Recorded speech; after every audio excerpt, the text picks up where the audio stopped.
One of the things that, the funny conversations that I have sometimes with people is that as researchers and marketers for research firms, we don't always test. We don't always test our own ideas. So with that in mind, I'm bringing, the next speaker is an expert on startups. Josh Ness is with StrategyHack, and they give workshops all about thinking like a startup. And so Josh is going to talk about how startups iterate ideas, test them, and fail fast and move forward fast. And I think this will be good food for thought for all of you. So with that, I introduce Josh Ness.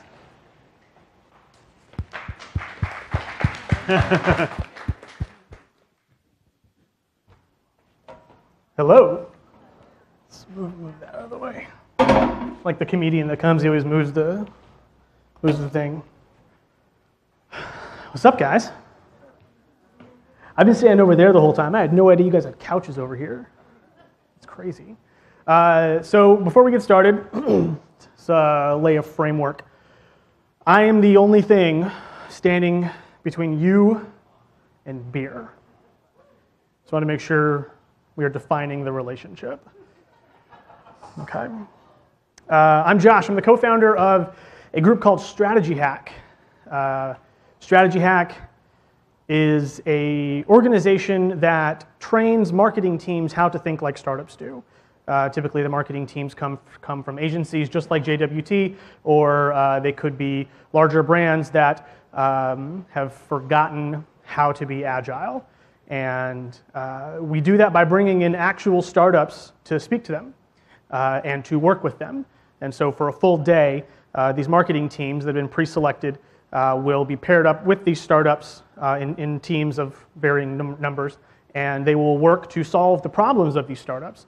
And in doing so, they rewire their brain a little bit, and they start operating within these constrained resources. And we're going to talk a little bit about that.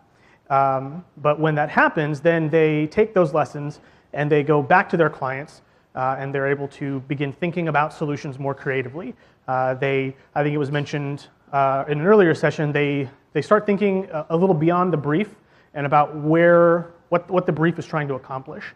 Or as they're writing the brief, they start thinking about the customers and the clients of their clients, and start thinking about what do those outcomes look like. And I know we talked about that earlier as well. So let's dive in. Why would a startup do market research? Well, to mitigate startup risk. How many people think startups should do market research? All right, yeah. I mean, they should. Yeah. How many of you think they actually do market research? Like how he put it up and right back down. They kind of do. They do a couple of different things. One of them, not the best thing in the world, and the other can be really, really effective and really useful. So the problem that startups run into is that the same old ways don't work anymore for them, mostly because of those constrained resources. And those resources are time, manpower, and money. And so we'll see what they can do instead. So you guys ready? Okay. I knew that I was going to be the last session, and so I wanted to do something creative. And I didn't know what the official hashtag was going to be of the event. And so I thought if I'm talking about startup market research, then the only appropriate hashtag was StarMarch. I have no idea what that means, but if you tweet this session with that hashtag, I will buy you a free beer at the reception later. So just show it to me, just walk up and show it to me, and then we're good to go. Okay, so the most dangerous risk when it comes to startups is misalignment. So many startups have great ideas. Their ideas are fantastic, but they forget to answer some fundamental questions about what it is they're trying to do. And there has to be an alignment, and we're going to come back to this quite a bit today. Is the alignment of the customer, the problem, and the solution? Because if any of those three are out of whack, then the startup is not going to be as successful as it otherwise could be. And that could have disastrous consequences up to and including winding up and dissolving the business. If you're starting a new business in a previously untapped market, then primary research is what you need. Very few startups are the same. Very few ideas are the same. I currently know of only one set of a couple of startups that have the exact same idea. One of them has more resources than the other, and he's moving ahead faster. So anyone else's research is not going to work. A startup has to do its own research, and how they do that is up to them and their resources, but increasingly how they do that is going to be up to you. It's going to be, are you able to communicate with them in the way that they understand? If you ask a startup about market research, their eyes might glaze over, but if you ask them about validating their ideas and their target personas, well, then they might start paying more attention.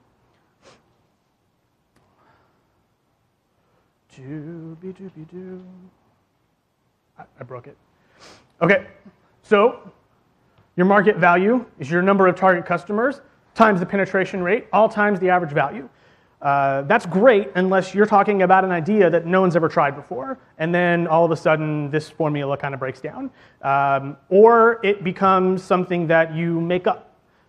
For instance, if 300 million people in the United States are going to eat dinner tonight, and they're going to spend an average of $10 on that dinner, then the market value and the market cap for my late night drunk food munchy push button app is obviously $3 billion. No, unfortunately it's not. So market value is often fudged, and the only people who really care about it are investors. I work in startups. I talk to a lot of founders, and I had a guy tell me just last week. He was talking about his boss and the young company he works for, and the second thing he led with was he told me his market capitalization, and I didn't care. And investors have to know that the alignment of the customer, the problem, and the solution is actually there, and any investor worth his or her salt is going to look directly past the market value, or however this startup is calculating their market value, and they are going to ask about that alignment. So startups should identify their competitors, or they shouldn't. Competitors are good to know about, but your competitor's already doing something, and you're trying to do something different. So startups should instead focus on on a couple of other things. And besides, your competition as a startup isn't who you think it is, it's who your customers think you are. And that's true in any case. So focusing on the unfair advantage and the unique value proposition, and this is part of the lean methodology, and it means that figure out what you do well and figure out how to tell people about it. It's commonly referred to as the secret sauce in startup culture. And it's the one thing that made you go, I can do this, and I can do it better. So, convergence for a successful product market fit. A couple of things. One, we already talked about the solution, the problem, and the customer alignment. The other is something not a lot of people think about. The people who need your product and the people who can pay for your product, because they're not always the same people. There are plenty of, let's say, individuals who could use a very expensive medical diagnostic application or service. It could probably be, the interface could probably be pared down enough to where an individual could use it and they could have it in their home. But are they going to pay for it? Probably not. But would a doctor or would a medical practice, would they pay for this thing? And would you there be able to find the convergence of people who need a product and people who can use it? And the answer there is yes. So, like Ashton Kutcher said, start with the customer experience and work backwards to the technology. So think about the problem that you're solving, and think about the solution that you're providing, and think about who you're providing it for, then build based on that. And that's how startups begin to think about market research. Don't forget. Star March. So there's a three-step process to validate ideas. One is to create a problem hypothesis. The other is to pull people to you and find out what is causing them pain. Because you don't want to get stuck creating a solution and then searching for the problem that it solves. Because that's what most startups end up doing is, well, the ones who aren't going to be as successful as the others, is they create a thing, they come up with their MVP, and then they put it out into the market and they realize that they made the wrong thing. They either have the wrong solution, they're answering the wrong question, or they're doing it for the wrong people. So your problem hypothesis is actually pretty simple. It's a group of people have a problem, and then you state their problem. The questions they have to ask to further refine that: how are they currently solving the problem, and how does your solution as a startup founder speak to the problem itself? Pulling people to you. It's as easy as getting people to visit a landing page. And this gets to the essence of how startups are doing this market research. They are putting their unique value proposition out into the world and seeing who bites, who pays attention. And it's actually really easy to do that. If you set up a landing page and you say, this is who I am, this is the problem I'm addressing, this is the solution I have, what do you think? And the easiest way to do that is to collect an email address. And you say, do you want to be notified when we launch? And they'll either say yes or they'll say no. The unique value proposition, easy way to write it out. My company, or I, or we, are developing a defined offering to solve this problem. And with that statement, if it's crafted that way, will speak directly to the people who have that problem. This is one of my favorite things. One of the inventions I'm waiting for are contact lenses that can do this, like Terminator style feedback into the eye. Anyway.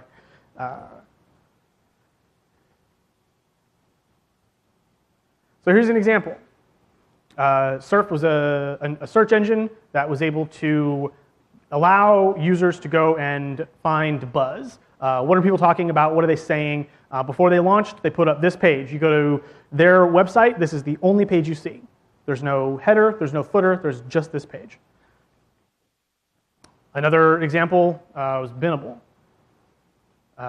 You can see there, it's an image. It's a really easy image. It is, give us your email address and we'll let you know when we're ready if you want to learn how to recycle the right way.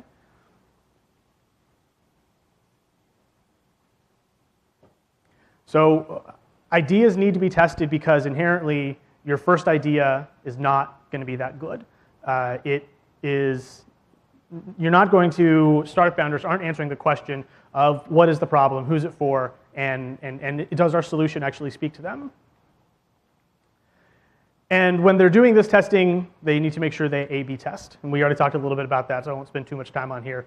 A/B testing gets into the heart of growth hacking, and it's asked the question, does a different color of button, or if it's placed in a different location, will that encourage more conversions? Are there little things that we can do that we don't know are going to make a difference to someone, but it will? And we'll get to that we'll talk more on that in just one more second. So the pattern of pain. That guy looks really angry. Is learning about the potential customers and how they're currently solving the problem and what are their pain points that they have and what language are they using when they talk about it. And a lot of times when a company begins to gather up these emails for this contact info and they then communicate with them and they ask these questions. How are you currently solving this problem? What would you like to see in a solution? They begin to get feedback that helps them identify the proper way to build their solution. And without doing that, then these companies don't necessarily know what type of a solution is going to best resonate with their target audience. So, to recap that part, look for the pattern of pain, understand the problems that they have, and learn how you can best solve them. And what happens if it doesn't line up? What happens if you've already started working on the MVP, but you're getting different types of feedback? And usually this happens after a company has already built a product. It's already out in the market, and all of a sudden they're realizing that it's not addressing the issue and it's not taking off the way they wanted it to. The typical thinking, every startup founder has this fantasy of if I build it, people will come, but that never happens. So the three things that you can pivot are the customer, the problem, or the solution. And the only way you're going to understand what that is by doing that idea validation. Hi, I'd like to talk to you about a company called Pied Piper. What does it do? Good question. Maybe you can help us find an answer. What if Pied Piper was an app that could attract rodents? You know, like the fairy tale for purposes of extermination or to feed your pet snake. We're not here to tell you what to do with your rats. We're here to get you rats stat. Would you be very interested, somewhat interested, or not interested? Which one? Which one? Which one? You've heard the phrase, time to pay the piper, right?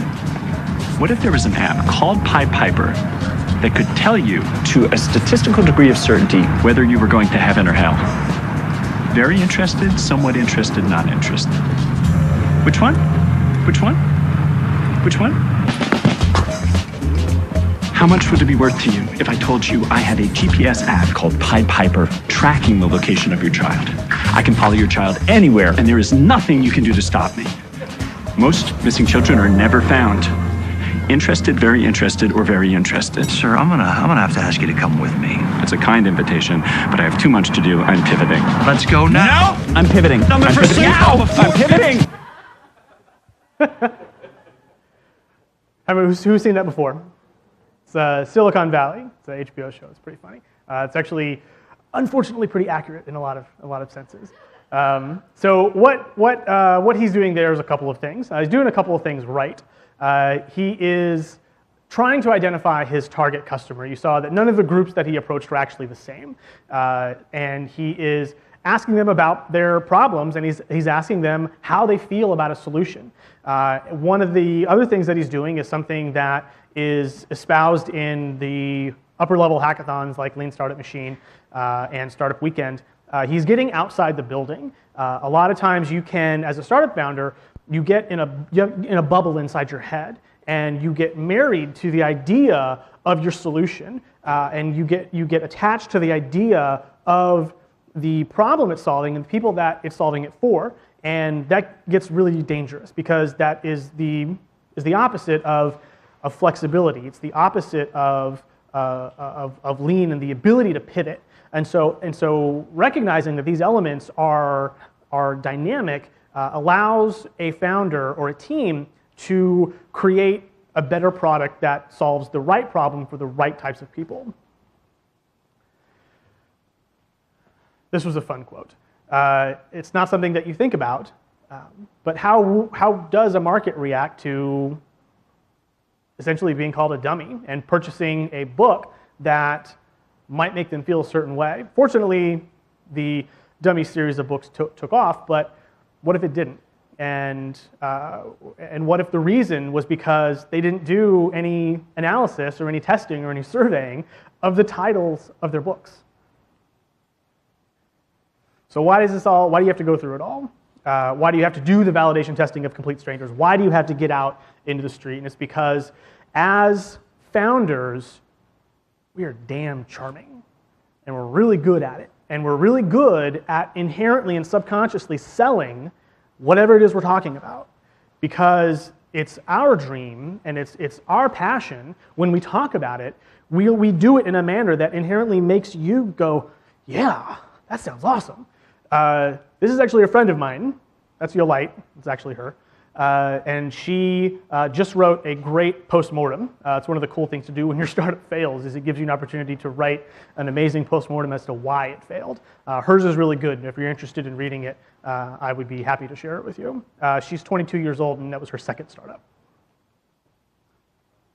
So all this produces, if it's done correctly, a minimum viable product that is firing on all cylinders. Does anyone know what a minimum viable product is?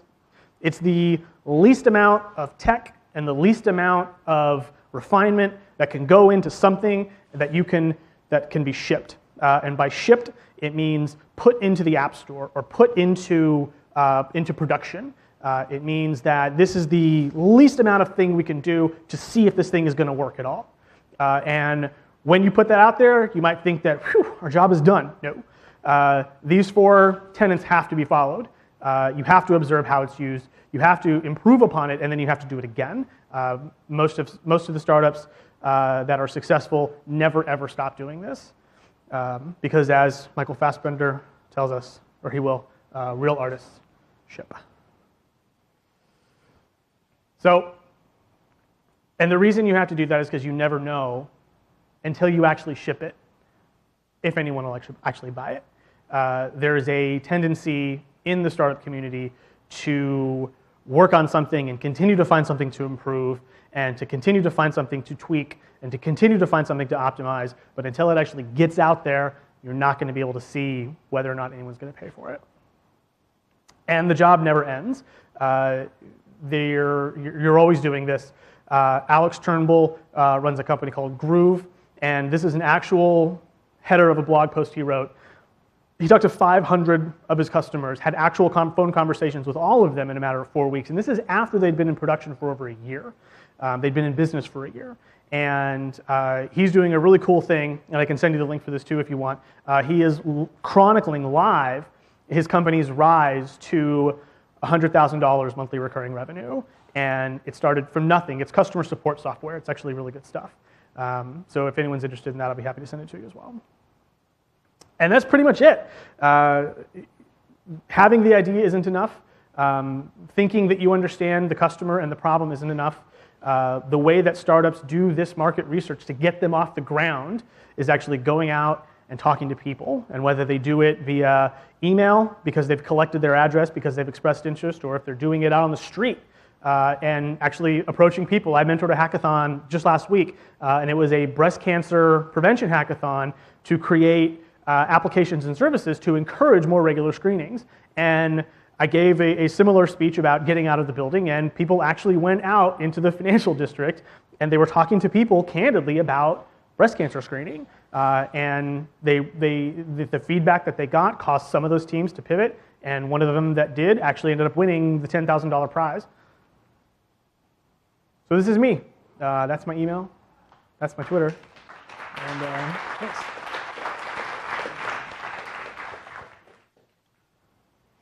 Any questions? Keep in mind, the more questions you have, the longer it takes us to get to one. I know you're talking about technology. Mm-hmm. Would the same sort of core themes apply if it wasn't a technology idea? I think so. For instance, my company is not technology-based. We don't have an app. We have a website that is essentially a brochure. You can fill out some forms. You can sign up for my newsletter. It's a great newsletter, by the way. But that validation process still needs to occur. And we did the same thing when we were trying to figure out which types of groups to target. Did we focus specifically on brands, or did we focus on agencies? And at first we said, we'll do both, because we weren't thinking straight that day. But we started doing some research, and we started talking to people in executive positions in these agencies and in these brands. We started looking at where budget comes from. We started looking where advocacy and approval come from. And we decided to focus on the agency side of that business as we got off the ground. And so we had to go through that same process. We had to go and find people who were interested, and we had to tell them our idea, and we had to find out, were they in our target market? Were they our target persona? It's a variation. It's what startups call their ICP. Also, any Insane Clown Posse fans in here? When you said ICP, I was like, oh, where's this going? Really hard rock band. They're not much fun. So yeah, I think that process does apply, no matter what the idea. And I think it can apply in a range of scenarios. And I think there's many areas that you could probably begin to apply this methodology to your current work, whether it's internal processes or going after clients. Who are the clients? What do their customers want? What do they want? What problem do we think they have that we can help them solve? And then finding out and then asking.